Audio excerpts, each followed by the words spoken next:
haadha Oromoo kai, abbaa Oromoo kai, dargaggeessa Oromoo kai. Kaanu malee harka tokko taanu malee Amaaraaf Tigreen nu gorra'uuf nu ka'e biyya. In Oromoo lola'ee jira. Every inch of the Oromia is blood. Every square feet of Oromia is blood. Every prison is filled with Oromo people since 1991. We have been trying to live peacefully with other people, but the other people will not recognize our peacefulness. There will be only one choice. We have to stand up for ourselves. Men, gentlemen, ladies, stand for your rights, stand for democracy. We cannot let any other person come to our ground and our backyard and kill our school children. That must stop. I'm really afraid that Rwanda will be repeated in Ethiopia soon. Under the State Department, while they're watching, Ethiopia is turning into a total dictatorship country. Human rights has been destroyed in Ethiopia for a long time. No respect for human life. 8 years old student has been killed by its own government. That is total injustice. I'm really sorry. We have to cry and stand and tell to the world that we don't have democracy in our country. They want to chase us away from our ancestral land. We have to stop that. We have to stop that. We have to limit that. Kana jechuu barbaade galatooma adda jallaa miti. Onni kun ufduratti deemuu isa barbaachisaa. Hin dhaabatinaa. Yoo hojjettanillee, yoo raftanillee, yoo mari'attanillee waan biyya keessanii mari'adha. Waan dhageettaniif galatooma. Thank you.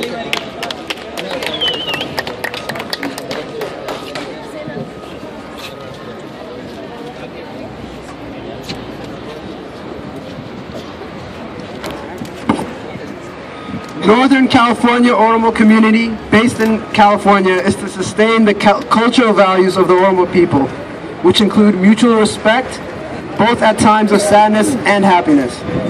The organization aims to preserve the legacy of Oromo cultural values passed down from generation to generation. The last couple of weeks have seen almost every city and town in the Oromia region in Ethiopia as places of turmoil, ruthless beatings, killings, and mass murder of innocent civilians and students who took to the streets of Oromia in peaceful protest of what they thought as wrong policies of the current Ethiopian government's master plan, aimed at expanding Ethiopia's capital, Addis Ababa, into the surrounding towns and villages inhabited by locals. Such a plan has been protested against for its little or no consideration for the living conditions of the poor locals, mainly Oromo farmers who the new master plan is potentially evicting them off their ancestral land with little or no sustainable compensation. In a country like Ethiopia, where democracy and democratic principles seemingly have little or no value in the eyes of its leaders, where citizens cannot fully exercise both their birth and constitutional rights, and where gross human rights violations have got the attention of many human rights organizations, Oromo students have always ventured to take their voice to every street in Oromia in peaceful protest against ill-conceived plans of Ethiopian government in order to become the voice of their voiceless people. Despite being one of the most conscious elements of their society, Oromo students have always faced all sorts of brutalities in the hands of the Ethiopian government security, military forces in their attempts to draw attention of governments to issues that matter most.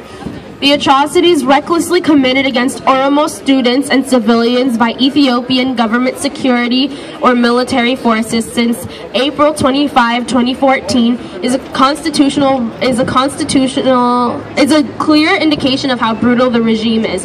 That Oromo students are denied their birth and or constitutional rights, and that there is no true democracy and democratic principles that tolerate or accommodate citizens who venture to become the voice of their voiceless people through peaceful demonstrations. The reports we have received so far show that over 100 people have been killed, 500 have reportedly been injured, and over 5,000 people have been detained in mysterious places such as government military barracks in the hands of Ethiopian government security and military forces. Northern California Oromo community afford to remain silent about the current brutal and inhumane military crackdown on peaceful protesters, Oromo students and civilians, in Oromia in the hands of Ethiopian government security military forces. We believe that the brutalities of our own people faced back home is of grave concern to us, that we would like to bring this issue to the attention of the United States government and the United States civic society in particular, and the global civic society in general through government-owned and local media outlets in the U.S. As such, we would like to notify you in advance that our community members in Northern California are in a frame to hold a one-day public rally in San Francisco in protest of the brutalities being committed against Oromo students and civilians in order to give awareness to the general public and to draw attention to the issues of the Oromo people in the Horn of Africa. Thank you.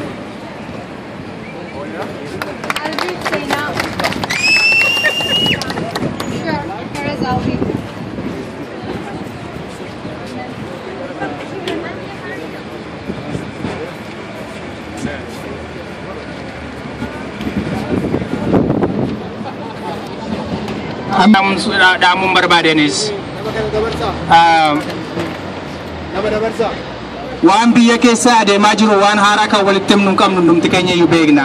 Ani waan tanani dhaamuu barbaade yoo jiraate namni har'a iddoo kanatti argame kun waa'ee baay'ee nama boonsudha. Rakkinni Oromoo yeroo dheeraaf nu keessa jira ture. Garuu baay'een keenya garbiraan tokko iddoo biraatii dhufee bilisa nu baasa kan jedhu eegaa turre. Walakkaan keenya immoo warri akkas dhaabbatu kuni warri Oromiyaa jedhu kuni isa warri durii nutti mani xabbaa bochi maalichoo sana akka sanaatti fudhatu ture. Sabni keenya hoomaan goone biyya namaa dhaqee biyya namaan fudhanne lafa namaan fudhanne irratti dhufame yeroo dhufamuyyuu immoo ammatee wajjin buluu barbaade. Garuu kan namni keenya irraa argate yoo jiraate arrabsoo duwwaadha. Kanaadhaaf ani dhaamsuma kan saba kan hundumaatti kan hin ergu barbaadu akkuma har'a jalqabne kana harruma aariidhaan baanee boru yoo dhaabbanna ta'e eessayyuu hin geenye. Hundumti keessaniyyuu warri kanaan dura iddoo kamitti isin argine hin beekne akka itti fuftanii wanti kun jabaachuu qaba. Ijoollee keenya warra lubbuu isaanii wareeganii fuulduratti ba'aa jiran kana dura dhaabbachuu qabna. Harruma dhaabbachuu qabu wanti kun fuulduratti karaa durataa keenya yeroo nutti himamu hundumaa baanee wanta nu barraa barbaachisu hundumaa kafaluu qabna. Kun wanta xinnoodha wanti nuti goonu isaan achi jiran wajjin yeroo kompeerii gootan jechuu barbaadan galatooma. Obbo Baqqalaa baay'ee ulfaadhu wana tokko na yaadachiise. Kanaan booda addaan teenyee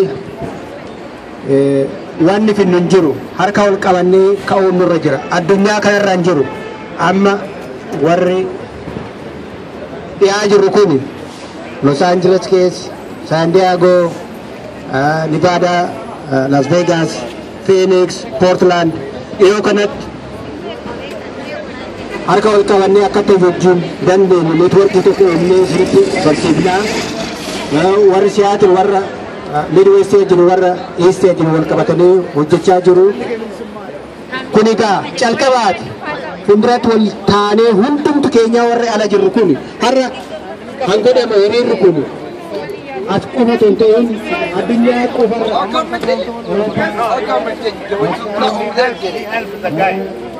naannoo keenya hundumaa tokko qabaa jira yeroo ammaa kanatti kun hundumtuu an jalqabaatti sirnicha amata dhibbaa fi soddomii as kan dhufe kan ifirraa buqqaasuun nurra jira laaffachuun nurra hin jiru mirga keenya mormachuun nurra jira injifannoo uummata Oromootiif haa taatu warra dhiiga isaanii kafalu isin haa godhu walummaanuu warra dhiiga isaanii kafalu kuni ijoolleen achi dhaabbattee mootummaa sanii mormaa jirtu isaan qofaami barbaachisaa taanaan nutu asii achi dhayne kan mormu tuu qabna biyya teenya lafa teenya irratti lafa teenya gurguratanii isaan miliyoona irratti ta'an keenya deemee sadagaa kadhatu waan nyaatu dhabee dhukkubsatee bishaan summiitti naqanii fi gataa jiran uummata keenya isinitti haa dhageemamu jara keenya. Dhiiga keenya saba keenya lammii keenya bira dhaabbachuun nurra jira har'aas ta'ee boruus ta'e isinitti haa dhageeffamu. Oromiyaan Oromooti injifannoon uummata Oromootiif haa ta'u.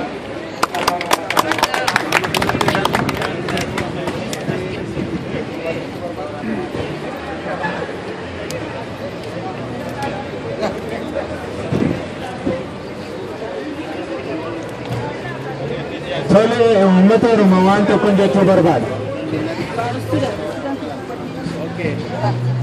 Gaaffiin uummata Oromoodhaaf maaliif uummanni Oromoo du'aa jira? Maaliif daa'imni ijoollee uummata Oromoo barattoonni Oromoodhaa du'aa jiru har'a biyya keessatti? Gaaffiin uummata Oromoo kaleessas, eengaddas, boris gaaffii tokko. Gaaffichi maali? Ani biyya koo irratti abbaa biyyaan ta'a. Qabeenyaa koo irratti, mana koo irratti, lafa koo irratti, waan hunduma irratti kan koo irratti abbaa biyyaa ta'a, abbaa qabeenyaan ta'a jedhe malee mana namaan dhaqee gandara. Hubannaa gara malee kan hubatan uummanni Oromoo saba kan biraa wajjin bulchuudhaaf hin wallaan. Alagaa ollaa isaa jiru wajjin buluudhaaf hin wallaan. Isa mana isaa keessa jiru wajjin hin wallaan. Garuu abbaan biyyummaa Oromoo kan mirkanaa'e ta'uutu irra jira. Kana jechaa jiru. Kun biyyaa hin ta'u. Sabni alagaa abbaa biyyaa hin ta'u. Sabni hormaa abbaa biyyaa hin ta'u. Sabni hormaa abbaa biyyaa hin ta'u. Lafa isaa irratti Oromoon abbaa lafaati. Lafa isaa irratti Oromoon abbaa lafaati. Namni kan biraan saba isaa irratti abbaa lafaa hin ta'u. Namni kan biraan abbaa lafaa hin ta'u. Oromoon mirgi isaa haa kabajamu. Oromoon mirgi isaa haa kabajamu.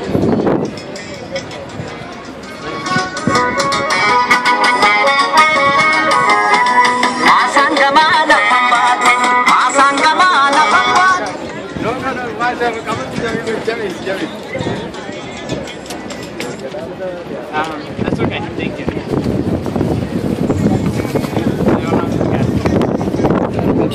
Okay. Excuse me, everybody. Can you all hear me? No? Yes, I can. Yeah? All right. Give me a hand. Everybody, can you hear me? Give me a hand. Give me a hand. All right. So everybody, you all know why we're here. Anytime students are killed and answered by bullets, students carrying pens, pencils, and paper are answered by bullets like this, it should send a shock wave through our body. A senseless murdering government should send a shock wave through each one of you when innocent university students are killed, no matter where, when, why, or for whatever reason they're killed.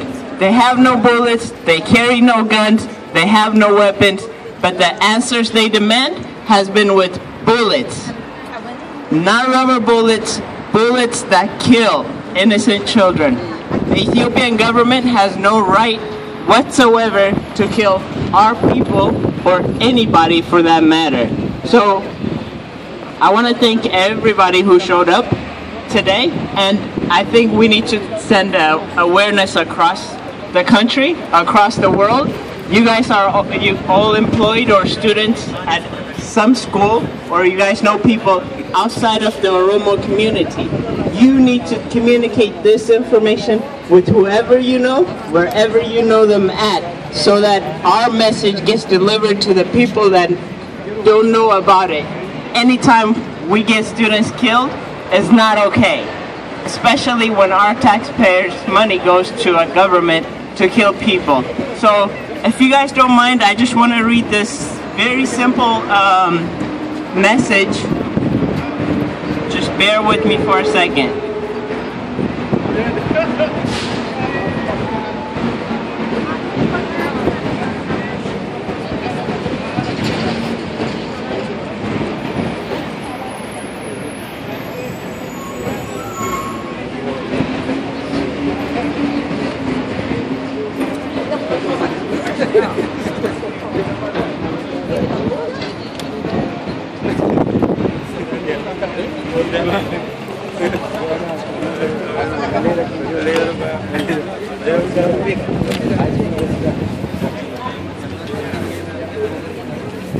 Okay.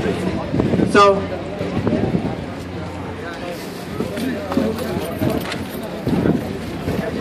we want to send this message to the world. We, the Oromo community of San Francisco Bay Area, demand the Ethiopian government immediately, not today, not tonight, not tomorrow, immediately, immediately halt all the senseless killing of innocent university students throughout Ethiopia. Furthermore, we demand the Obama administration unequivocally condemn the actions of the Ethiopian government and urgently take action to end the senseless massacre of students. Students are being murdered for peacefully protesting against the Addis Ababa master plan, which will expand the capital city and annex land from farmers in the surrounding area. This planned annexation is in violation of United Nations and African Union's charters on human rights.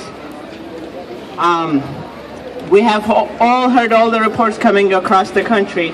Over 100 civilians, perhaps over 100 civilians murdered, thousands imprisoned, and countless injured. And Ethiopia's violation of human rights has been well known and documented, as many of you know. However, as Oromos and United States citizens, we can no longer stand by when children are murdered, when innocent children are murdered. And as the future of Oromia, priceless, I repeat, the future of Oromia, priceless students. As these students are gunned down by government forces, it's not okay.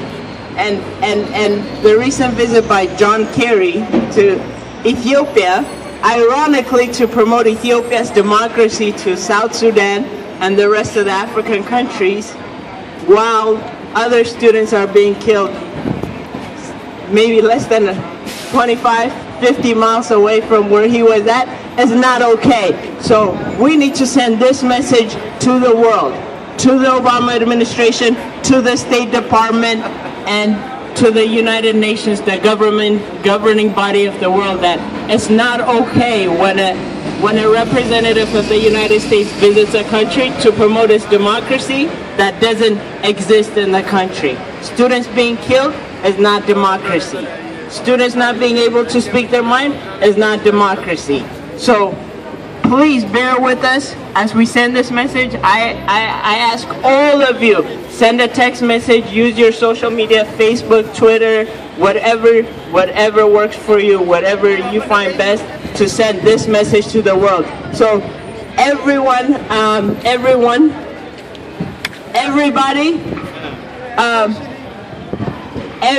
let's take the next 20 seconds in silence to remember all the students that got killed so they can speak up.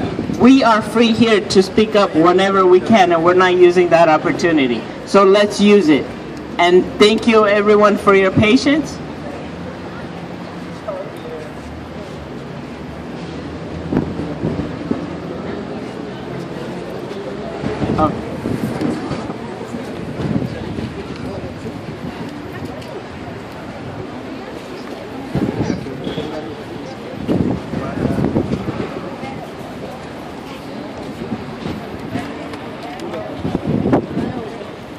Anillee wanta dubbatame ala wanta dubbadhu waa biraa hin qabu. Garuu kun akkuma dhaadhannoodhaan yeroo dhaadhatamaa oole ola deemaa ajjeesuun biyya ajjeesuudha, sanyii ajjeesuudha, egerii ajjeesuudha, biyya ajjeesuudha. Kun akka inni dhaabbatu warra biyya keessa jiraatan keessatti dubbachuudhaaf mirga hin qabne, falmachuudhaaf mirga hin qabne, bakka buunee guyyaa irraadhaa lafa namni dhaabbatee mirga isaa dubbatachuudhaaf, mirga kan biraafis dubbachuudhaaf lafa akkasii biyya akkasiidhaa jirra. Carraa kanatti gargaaramnee guyyaa irraa iddoo kana dhufnee yeroo jirrutti arras taanaan boris eenyu abaduu miti.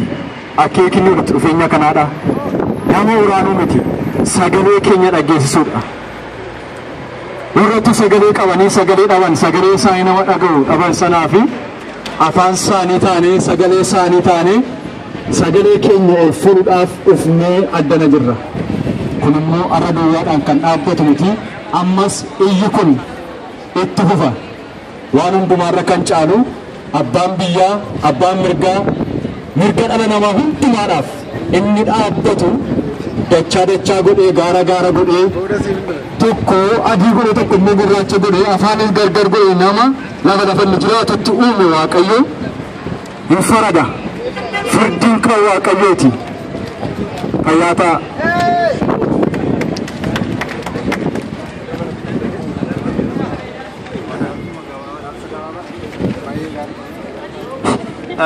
gaariidha obboleeyyan ilmaan Oromoo har'a guyyaa gaariidha guyyaa injifannooti akkanatti baanee mul'annee saba keenyaaf barattoota Oromootiif dirmachuun keenya waan guddaadha. Fakkeenyaaf guyyaan har'aa kun guyyaa seena qabeessa jechuu ni dandeenya. Haalli amma dhalate kuni Oromoo regardless gartee haala adda addummaa nu godhuun alatti sabni keenya akka sabaatti waliin dhaabbatee falmaa kana gaggeessuu jechuun kan hunda keenya boonsu jechuudha.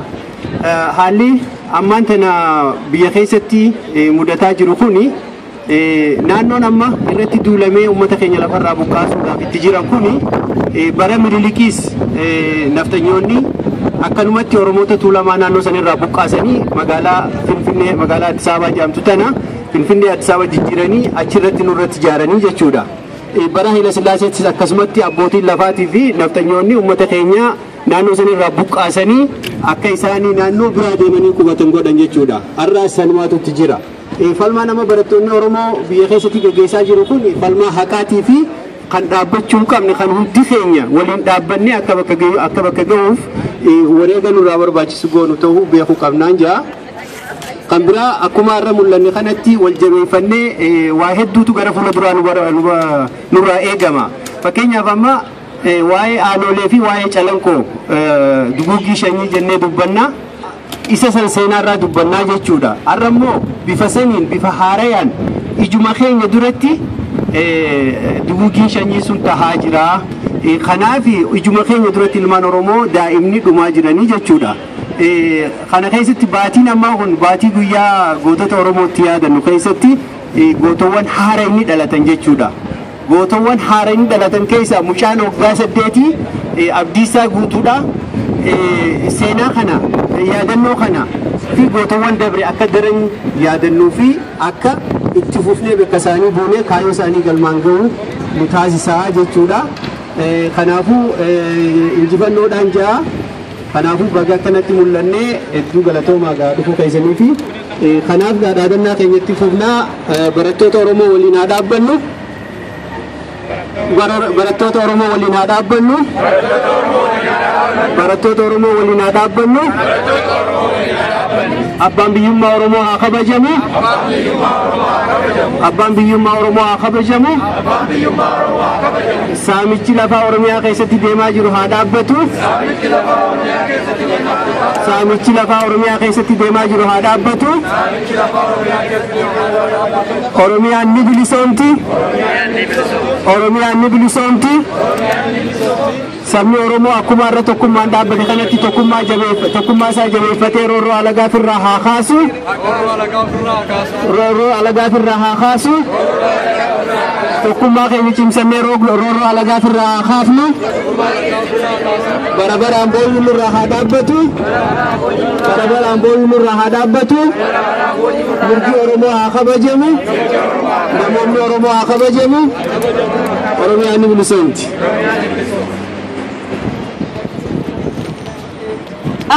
Anillee wanni ni haaraatti dabalu hin jiru garuu hundi keessan galatoomaa akka kanatti walitti dhufnee saba keenya bira dhaabachuu keenyaaf hedduu nama gammachiisa.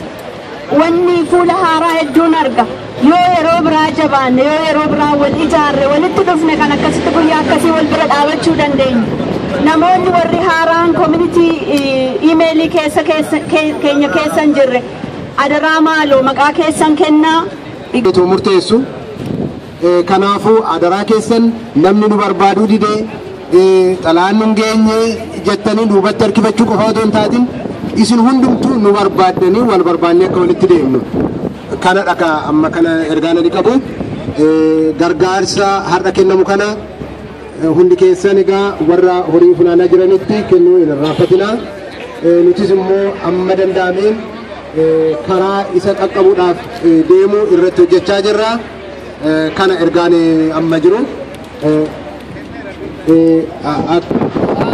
Oromoodha bakka kanatti wal geenye dhugaa gartee uummata keenya kadhummoo harkinee gartee onnee taanu akkana laaluun nurratti hin jiru kaanee dhiigannu yoo abbaan dirmate firri dirmata jedhan gartee yoo abbaan iyyate firri dirmataa jedhan yoo nuti iyyatin waa takkallee wanni nuu dhufaa takka jiru kanaaf jechaafu harka wal qabannee haa kaanuu goleeyyan keenya kadhumu irratti laallu akkanaan isin jaantanin isin dabarsu tana asirratti isin dhaabaa. For dictator! No taxpayer money for dictator! US! Stop supporting dictator! Stop supporting dictator! US! Stop supporting Ethiopian government!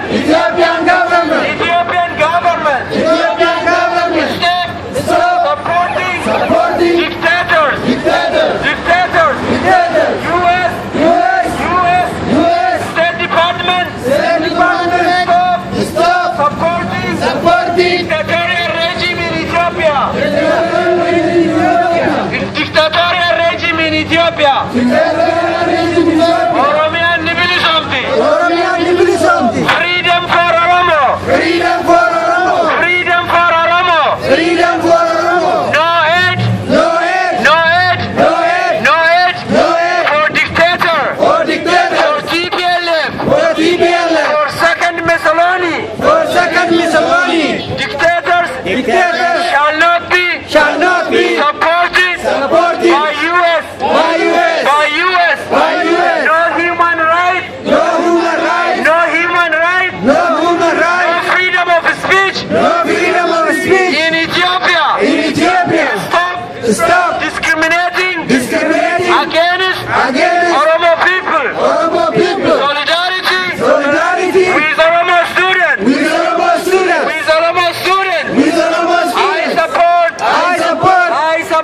I support the university student question.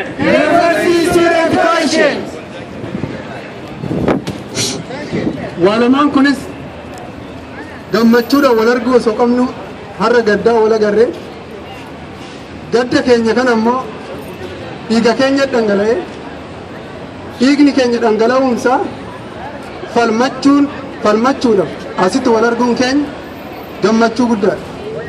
Falmachuudhaaf walitti yaa'uun keenya dhiigni keenya dhangala'ee madoomnee madaan keenya bakka hundaa dhukkubsannee walitti yaa'uun keenya tokkummaa keenyas baay'ee cimsaa tokkummaan keenya inni har'a akkanatti haala nama gammachiisan asitti walitti qabamne kun guyyaa har'aa kana qofa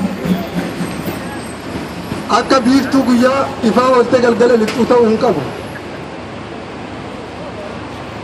Tokkummaa keenyan yoo harka wal qabanne wanta abbootiin keenya calqaban wantoota abbootiin keenya lafa isaanii mormachuu irratti lubbuun isaanii kan darbe jenosaayidii nurratti adeemsifamaati ture sodaa jenosaayidiitiif uummanni keenya haga har'aatti sagalee isaanii iyyachuun dhiisne nutis isaan duuka kaanee dhiigni saba keenyaa kan dhangala'e asitti nutti dhagahamee walitti qabamne iyyata keenya gara mootummootaatti iyyataati jirra. Kana qofaan gahaa natti hin fakkaatu. Kuni gahaa miti. Hiriirri nagahaa bilisummaa nu baasuu hin danda'u. Ejjennoon nu itti deemuu qabnu dhaabileen adda addaa yoo jiraate kan jirus jajjabeessu yoo hin jiraanne nama 10 taanee ijaarree kan darbe komachuu dhiisne manguddoonis nuti haala kana caaluun adeemsisaatii turree nuufuu galma nuuf hin geenye hin amanaa nuun jechuurra daandii nuti qabanne nuti har'aan geenye isin immoo fiixa nuuf baasuu qabdan jettaniitu jajjabeessuu qabdu. Dargaggoonis dargaggummaan keenya kan nutti dhagahamuu qabu dargaggummaa foonii qofa osoo hin taane saba keenya bilisoomsuudhaaf bilisummaan saba keenyaa hiriira nagaa baanee galgala gallee TV ilaaluu qofaanii miti. Isa laalle waa lamatu nurraa eeggama warra biyya alaa jirruuf. Lubbuudhaan jiraachuudhaaf qofa hojjetteen jiraattu hin jiraatin. Yoo lubbuudhaan hojjechuus baattee nama jiraatta biyya kanatti. Garuu isa hojjette saba keetiif waan ta'u wanta sirraa eeggamu gochuu sirra jira. Hiriira nagaa qofa baanee gallee iyyata dhiyeessinee galuu qofa saba keenya bu'aa tokko illee hin qabu. Ajjeechan sabni keenya hiriirri nagaa kan bahamuu qabe turee jira. Ajjeecha saba keenya garuu har'a galgala illee ittuma fufaa jira. Uummanni keenya du'ee dhiigni isaanii dhangala'uun kun waan haaraa miti. Har'a ifatti meedarratti du'aatii jira malee sabni keenya kan hidhamee hidhaa keessatti du'aatii jira. Dubbannee nu ba'uu hin danda'u. Waanuma maraafu gara deemu qabnuti maanguddoo warri ulaa beektan. Daandii nuuf ta'a. Daandiin isin nuuf taatan walitti nu gurmeessa nuti qophii warri dandeenyu hojjennee asitti hamma muraasa amma nurraa eeggamu saba keenyaaf inni teenyee addi bilisummaa Oromoo maalluu buusee jennu birrii 10 kaffalleen bennu dhaabbata adda bilisummaa Oromoo deeggaruudhaan qarshii 10 hin deeggaru afaan hin garu addi bilisummaa Oromoo maaluma oduu malee jechaati jira. Kana jechuun kan maaliif yoon deeggan yoo bosona keessa jiraate addi bilisummaa Oromoo meeshaa dhukaasetti oolu maaliin bitata? Dhukaasa biraan galgala har'aa buluun waa nyaachuu qabna. Adda bilisummaan Oromoo hoo jiraate bira dhaabbachuu qabna. Hoo dhabame ganaa ijaaruu qabna. Gahaa miti haga ammaatti kana deemsifamaatti jira. Kanaaf wanti nan jechuu barbaadu uummanni biyya alaa jirru kuni waa lamaan saba keenya gargaaruu dandeenya. Tokkoffaa yoo dhaabni ijaarame gargaaruudhaaf qophii gochuu qabna.